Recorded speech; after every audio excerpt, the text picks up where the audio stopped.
5 টাকার পাতা দিয়ে আজকে আমি লাখ টাকার খাবার খেয়েছি। আলহামদুলিল্লাহ, এত মজা এবং সুস্বাদু। তাই ভাবলাম আজকের এই ভিডিওটা আপনাদের সাথে শেয়ার করি, যদি একটু হলেও উপকারে আসে। যাই হোক, আসসালামু আলাইকুম ভিউয়ার্স, কেমন আছেন সবাই? আশা করি যে যেখান থেকে ভিডিওটা দেখছেন সবাই ভালো আছেন। আমার বাসায় যেহেতু পাখি আছে, আমি যেই রুমে বসে ভয়েস দেই, আমি যখন কথা বলতে আসি তখন আমার পাখিগুলো কথা বলতে শুরু করে দেয়। আর পাখির শব্দ যদি খারাপ লাগে তার জন্য দুঃখিত। আর এই যে আমি একটা মাছ নিয়েছি, আর এই মাছটার নাম কি অবশ্যই যারা জানেন বলতে ভুলবেন না।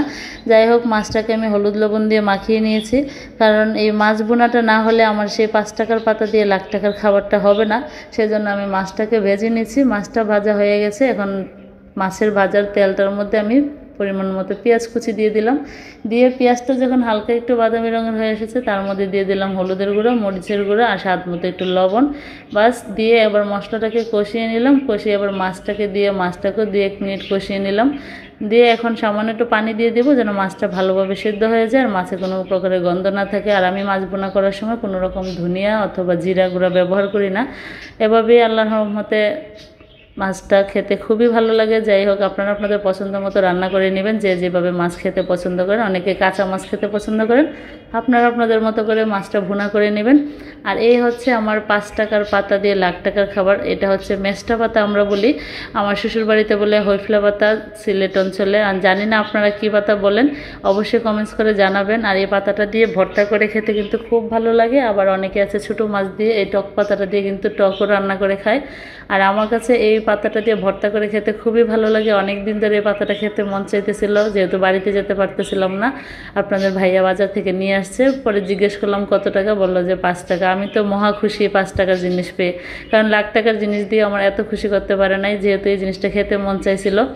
যাই হোক, শুকনো মরিচগুলোকে আমি হালকা একটু ভেজে নিয়েছি। 3টা মরিচ দিয়েছি, ঝালটা আপনারা আপনাদের পছন্দ মতো দিবেন। এবার সেই ভেজে রাখা পাতাটাকেও বেটে নেব।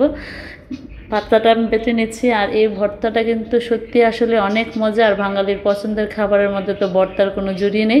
আর আপনাদের কার কার এই মেস্টা পাতা দিয়ে অর্থাৎ টক পাতা দিয়ে ভর্তা খেতে ভালো লাগে, অবশ্যই কমেন্টস করে জানাবেন।